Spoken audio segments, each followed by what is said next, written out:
기자가 이렇게 물어봤대요. 야, 니네는 K라는 수식어가 지겹지도 않냐? RM이 뭐라고 답변을 했냐면 이렇게 얘기했어요. 노래는 이념, 이데올로기 뭐 이런 것들을 뛰어넘는 힘이 있는 것 같습니다. 소통에 갈등을 딛고 일어나가는 그러한 수단이 되는 역할을 음악이 해주는 것이 아닐까.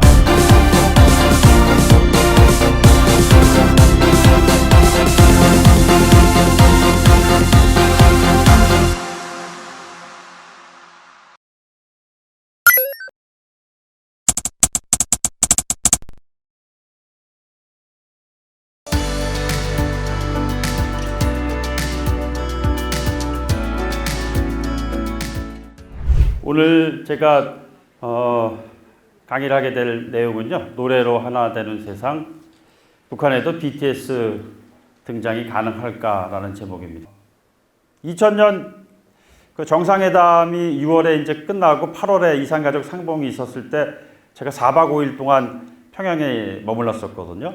그러면서 이제 그때 느꼈던 점 하나가 뭐냐면은 공식적인 일정이 다 끝나니까 저희들도 좀 쉬어야 될 거 아니에요.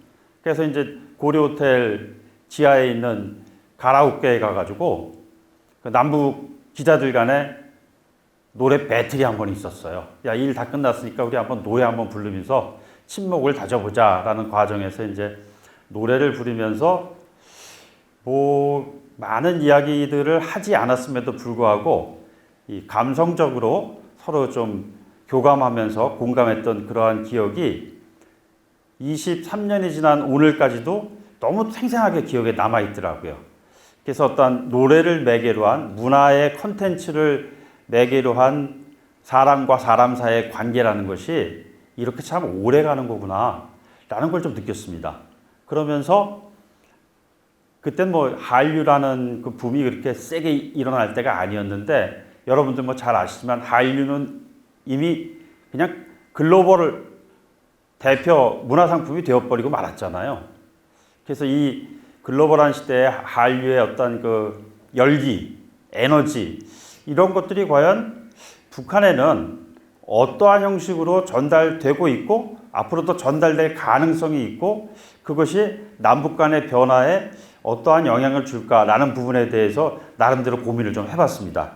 그러한 일련의 얘기들을 함께 좀 오늘 나누고자 합니다. 그 뉴욕이라는 그 노래가 있어요. 그 프랭크 시나트라가 부른 그 노래인데 그 노래 가사에 보면은 이런 내용이 있습니다. 나는 옛 뉴욕에서 새로운 출발을 할 겁니다. 그곳에서 성공하면 어딜 가도 최고가 될 겁니다. 이런 그 가사 구절이 있거든요. 그러니까 미국 사람들이 뭐 자기가 나름대로 미국 문화라는 것이 이제 세계 문화의 대중문화를 놓고 봤을 때 대중문화의 선도적인 그러한 그 위치에 있다라고 생각하는 사람들이 꽤 많은 것 같은데 그 사람들이 뉴욕에서 성공을 하면은 이제 세계에서 성공을 한다라는 이야기인데 BTS가 뉴욕 가가지고 뉴욕에 보면 방송사들 본부가 거기 다 있거든요. 뭐 CBS, NBC, ABC 이런 방송국들이 다 있는데 거기에 당당하게 우리 그 한국의 BTS가 출연을 해가지고 정말 미국을 들었다 놨다 했죠.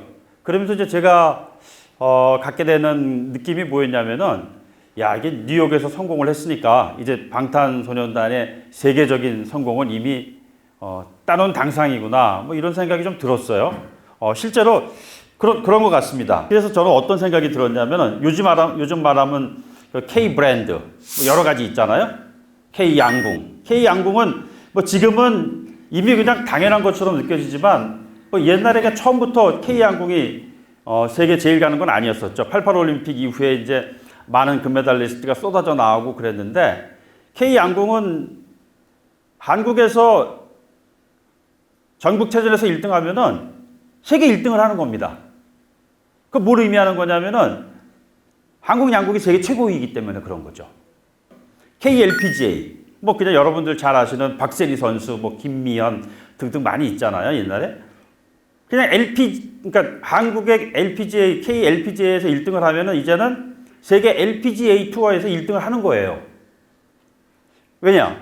한국 여성 골퍼들이 세계 제1이니까. 한국에서 1등이면 세계에서 1등이라는 이야기죠. 지극히 당연한 것이지만 이 같은 경쟁력이 하루아침에 만들어진 거는 아닐 겁니다. 이제 지금 저희가 소재로 얘기하고자 하는 K-팝. 이 K-팝이라는 건 이미 K-팝이라는 용어 자체도 없었잖아요. 근데 한국에서 1등 가는 노래, 1등 가는 밴드가 나오면은 세계에서 1등 가는 노래, 세계에서 1등 가는 밴드가 되는 거예요, 이제는. 정말 대단한 일이지 않습니까? 그리고 또 뭐 K-드라마. 오징어 게임이 국내에서 1등 하면은 세계에서 1등 하는 겁니다. 최근에 더 글로리인가요? 그 학폭 얘기를 다뤘던 드라마, 물론 많은 분들 보셨겠습니다만, 그냥 그날 밤에 넷플릭스를 통해서 방송이 되면은 전 세계 사람들이 다 함께 보는 거예요. 정말 대단한 겁니다. K-드라마의 이 저력은 아마도 앞으로 당분간 지속되면서 엄청난 문화적인 파급력, 폭발력 뭐 이런 거를 보여줄 수 있지 않을까라는 생각을 하고 있습니다. K-무비 뭐 이거 뭐 한국 영화는 이미 아카데미상을 받았잖아요. 기생충이라는 봉준호 감독의 영화를 통해서 받았을 뿐만 아니라 미나리라는 영화를 통해서 윤여정이라는 배우가 여우 조연상을 수상을 했고요. 이 여세가 마치 그 박세리 키즈들이 나중에 LPGA 투어를 완전히 석권하듯이 앞으로 이 같은 아카데미 영화라는 것이 흔히 말해서 백인 중심주의의 영화제가 아시아인에 의해서 벽이 깨지면서 그 대표성을 코리아, 한국이 지금 보여주고 있다는 사실만으로도 정말로 그 K컬처의 영향력이라는 것이 정말 어마어마한 것이 아닌가라는 생각이 들었습니다. 이 BTS라는 그 밴드가 모두 7명이거든요. 7명의 리더예요. 그러니까 대장. 걔가 이제 RM이라는 이 친구인데 최근에 이제 이 RM의 외신과의 인터뷰에서 이제 이렇게 기사화되면서 많은 사람들이 박수를 쳤죠. 이게 라파이스라는 그 스페인의 신문인데 스페인의 신문에서 이제 인터뷰를 했었다고 해요. 그때 기자가 이렇게 물어봤대요. 야, 니네는 K라는 수식어가 지겹지도 않냐? 무슨 뭐 K-팝, K-뮤직, 무슨 KLPGA 뭐 이런 얘기 아까 조금 전에 제가 쭉 말씀드렸잖아요. 근데 이제는 K라는 수식어가 지겹지도 않냐? 라는 이야기를 했어요. 어떻게 보면 꽤 건방진 얘기죠. 약간 우월적인 입장에서 약간 별것도 아닌 걸 가지고 뭐 이렇게 맨날 떠들어. 야, RM, 너 K라는 수식어가 지겹지도 않아? 라고 물어보니까 RM이 뭐라고 답변을 했냐면 이렇게 얘기했어요. K-팝은 프리미엄 라벨이야. 조상들이 싸워서 쟁취하려고 노력한 품질 보증이나 마찬가지지. 이렇게 얘기했어요. 아, 너무 참 대견스럽지 않습니까? 아니, 루이비통, 샤넬이라든가 뭐 나이키라든가 아디다스라든가 이런 게 지겨운 적 있어? 그건 프리미엄 라벨이잖아. 그런데 이게 내가 잘나서 그런 것이 아니고 이것은 우리 조상들이 잘해서 이렇게 지금 쌓아놓은 거야. 나중에 좀 디테일한 그 발언 내용은 제가 말씀을 드릴게요. 정말 기특하잖아요. 이 젊은 친구가 세계 1등 그냥 가면은 열광하는 그러한 그 우상이 됐는데 조금만 잘못하면은 건방질 수도 있는데 건방진 기자의 질문을 이렇게 여유롭게 아주 딱 근사한 답변으로 제압하는 모습을 보면서 정말 노래 못지않게 저는 감동을 받았습니다. 이러한 저력이 앞으로 BTS의 생명력을 훨씬 더 길게 끌고 갈 수 있지 않을까라는 그러한 가능성을 한번 좀 볼 수가 있었어요. 보세요. 이렇게 얘기를 했습니다. 한국은 침략당했고 파괴되었으며 두 개, 남과 북으로 쪼개졌다. 불과 70년 전만 해도 아무것도 없었다. 우리는 IMF와 UN의 도움을 받는 나라였지만 이제 전 세계가 한국을 주목한다. 이것이 가능했던 것은 사람들이 발전을 위해 정말 열심히 노력했기 때문이다.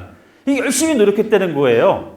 저절로 만들어진 것이 아니라 열심히 노력해서 오늘날의 이 세계적인 BTS가 될 수 있었다라는 이야기를 했어요. 그런데 보면은 정말 생각해 보니까 100년도 안 된 불과 70년밖에 되지 않는 시간 동안에 이뤄낸 성과잖아요. 정말 대단하지 않습니까? 70년 전이면 대체로 1953년이니까 한국전쟁이 끝난 바로 그 다음에 정도 되겠죠. 그로부터 70년이 흐른 이 세월 속에서 이러한 성과를 거둬냈다는 것이잖아요. 정말 대단하지 않을 수 없습니다. 여기서 얘기한 두 개로 쪼개진 것이 남과 북으로 쪼개진 이 물리적인 상황이 혹시 반쪽이 이 정도의 성과를 이뤄냈다면 그 나머지 반쪽은 어떤 성과를 거둬낼 수 있을까? 한 걸음 더 나가서 그 반쪽과 반쪽이 합해졌을 때 어떠한 다른 뭐 정치 경제적인 문제는 일단 뒤로 하고요. 문화적인 측면에서 어떠한 좋은 결과를 만들어낼 수는 있지 않을까? 이런 생각이 든다는 것이죠.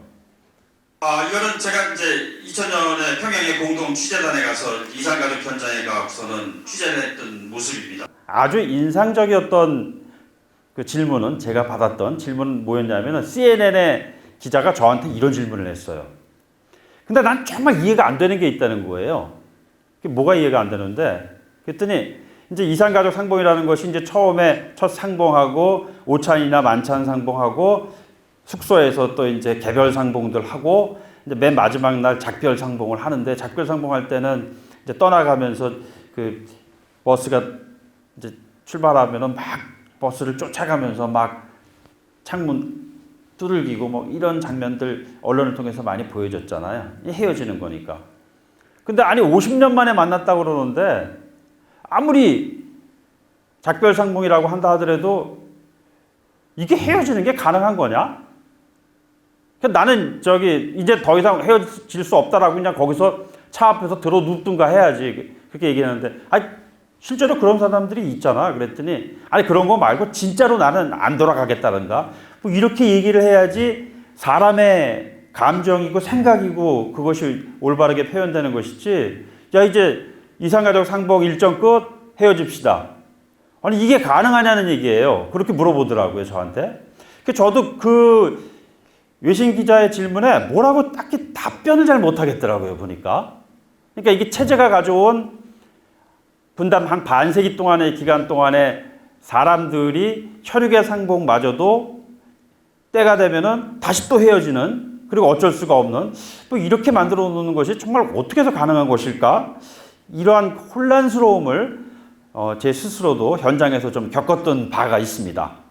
바로 이 같은 갈등을 문화적인 콘텐츠의 서로 교류를 통해서 조금이라도 해결할 수 있지 않을까라는 생각을 그때 했다는 것이죠. 갈등이라는 것은 그냥 말 그대로 칡갈, 등나무 등 해서 하나는 오른쪽으로 하나는 왼쪽으로 도는 게 얽히고 설켰으니까 이게 풀기가 어렵죠.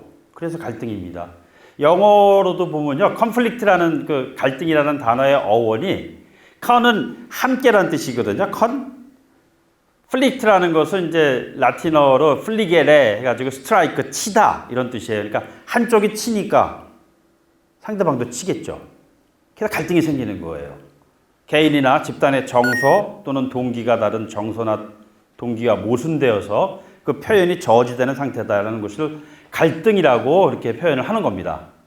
그래서 갈등이라는 그 함께 갈등이 이제 벌어진다는 건데 이게 콘서트라는 것이 이제 음악 이야기를 하겠습니다만 콘서트라는 것은 이제 연주회 이런 뜻이잖아요. 근데 연주회라는 것이 갈등과 관련이 되어 있어요.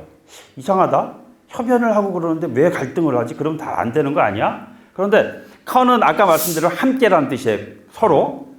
설트라는 것은 컨체르타레, 그 체르타레라는 것이 이제 그 라틴어에서 다투다라는 뜻이에요. 근데 이 다투다라는 뜻이 조금씩 발전적으로 의미가 바뀌면서 협력하다로 이제 바뀌었다는 겁니다. 그래서 콘서트라는 것은 공연, 협연 이런 뜻이거든요. 그렇게 되는 거예요. 그래서 콘체르토가 이제 협주곡이잖아요. 그러니까 함께 다투다라는 어원에서 함께 협력한다라는 그런 의미로 이제 바꾸게 되는 계기가 여기 있는 것이죠. 서로 차이가 있는 차이의 계곡에 다리를 놓는 일은 대단히 중요한데 그것이 노래로 차이의 계곡에 다리를 놓을 수가 있겠구나라는 생각이 들었던 것입니다. 노래는 이념, 이데올로기 뭐 이런 것들을 뛰어넘는 힘이 있는 것 같습니다. 제가 여기서 던지고 싶은 메시지는 그 아까 말씀드렸던 RM이라는 친구 있었잖아요. 그 BTS의 RM이라는 친구가 우리는 음악과 함께 천천히 걸어간다. 고통과 함께 걸어간다. 그러나 두려움 없이 이런 얘기를 했어요. 이 친구가 하는 얘기는 아주 금과 억조 같은 얘기들이 많은데 음악과 함께 비록 고통스럽더라도 두려움을 갖지 말고 함께 걸어가다 보면은 뭔가 새로운 통합의 길이 열릴 수 있지 않을까라는 생각이 든다는 것입니다. 그래서 이 친구가 얘기했던 우리는 70년 전에 남과 북으로 쪼개졌고 IMF와 UN의 도움을 받았지만 지금 오늘의 이 자리에 올 수 있었던 것은 선배들, 조상들이 열심히 살았기 때문이다라고 얘기했는데 그것이 꼭 남한만의 상황이 아니라 북한에서도 비슷한 상황 또 비슷한 과정을 거쳐가지고 남과 북이 지금보다는 조금 나은 길로 갈 수 있는 계기를 좀 마련할 수 있지 않을까. 그래서 지음이라는 것이 음을 안다라는 뜻이겠습니다만 지음은 그 가까운 친구, 베프라고 하잖아요. 그 중국 춘추전국 시대에 그 백아와 검은고를 잘 타는 백아라는 사람이 종작이라는 나무꾼을 만나가지고 검은고를 연주하니까 그 곡은 마치 강물이 흐르는 것 같습니다. 그랬더니 이 친구가 어떻게 이렇게 그걸 다 알지? 음악만 듣고 하면서 이제 음을 안다는 것이 가장 가까운 친구, 나를 이해해주는 친구, 베스트 프렌드, 베프라는 뜻으로도 쓰인다고 해요. 그것이 바로 음악이 가지고 있는 사람과 사람의 밑바닥에 깔려있는 감정을 서로 이해할 수 있게 만드는 소통의 갈등을 딛고 일어나가는 그러한 수단이 되는 역할을 음악이 해주는 것이 아닐까라는 생각을 해봤습니다. 자, 제 강의는 오늘 여기까지고요. 여러분들의 질문이 있으시면은 어떤 것이든지 좀 받도록 하겠습니다. 질문이 있으신가요? 도서관이 있다든가 영사관이 있던 데를 통해서라도 그런 시도가 한번 해본 적이 있는 것인지 한국 측에서 할 수 있는 곳이 있거나 할 위안이 있거나 혹은 할게 또는 그런 단체 있는지. 단체는 뭐 많이 있고요. 있는데 다만 그 단체들이 가지고 있는 어떠한 그 추구하고자 하는 그 방향이라든가 이런 부분들은 조금씩 차이가 좀 있는 것 같아요. 이것은 문화적인 접근이라는 것은 어떤 정치적인 그 파워 게임에 의해서 좌우되면은 안 된다고 생각합니다. 근데 우리가 지금 많이 그런 부분에 좌우를 받죠. 실제적으로 보면요. 그래서 그런 부분은 아주 굉장히 큰 숙제인데 일단 민간 차원의 문화 교류는 그 어떠한 정치적인 체제가 들어서든 그것과 무관하게 진행이 되어져야 되는데 우리가 지금 많이 그러지 못하죠. 근데 그럼에도 불구하고 제가 오늘 강의를 통해서 말씀드리고자 하는 메시지는 뭐냐면은 아무리 막아도 문화의 흐름은 마치 물의 흐름과 같기 때문에 막아지지가 않는다는 거예요. 때로는 일정 기간 막혀 있다고 하면은 막혀 있는 그 기간 동안에 누적되어 있는 에너지가 어느 순간에 본물처럼 더 터지게 되거든요. 그런 가능성에 대한 기대치를 저는 지금 갖고 사는데 가능하다면은 그것을 스텝 바이 스텝으로 조금씩 습자지에 먹물이 스며들듯이 이렇게 추진해 나가면은 조금 더 충격도 완화되고 자연스러워지지 않을까라는 그런 기대와 바람을 갖게 되는데 아직 우리가 그 단계까지는 오지는 못한 것 같습니다. 그러나 그럼에도 불구하고 남북 문화 교류에 대한 의지와 생각과 추진력을 가지신 분들이 저는 있다고 생각을 하고요. 과거보다는 그래도 나아지지 않을까 그런 기대를 가져봅니다. 가장 가깝게 우리가 생활하면서 민의할 수 있는 문화 침투력이 무엇인가를 한번 고민하게 됐거든요. 혹시 생각하고 계시거나 할 수 있는 게 무엇인가 궁금해서 한번 여쭤봤습니다. 저는 보니까 그때 이제 2000년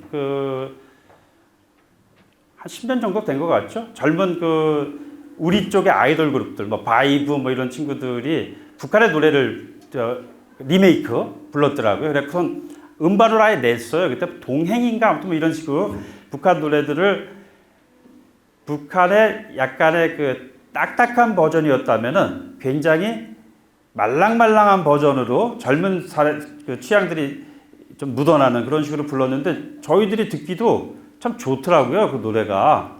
그런 식의 북한의 컨텐츠를 나만의 감성으로 새롭게 리메이크 해가지고서는 만들어내는 작업을 이렇게 하면은 뭐 지금 당장 뭐 그쪽으로 소통의 길이 열리지 않는다 하더라도 문화 콘텐츠라는 건 생명력이 있잖아요. 그리고 인기 있는 노래는 시간이 지나면 자연스럽게 퍼질 거란 말이에요.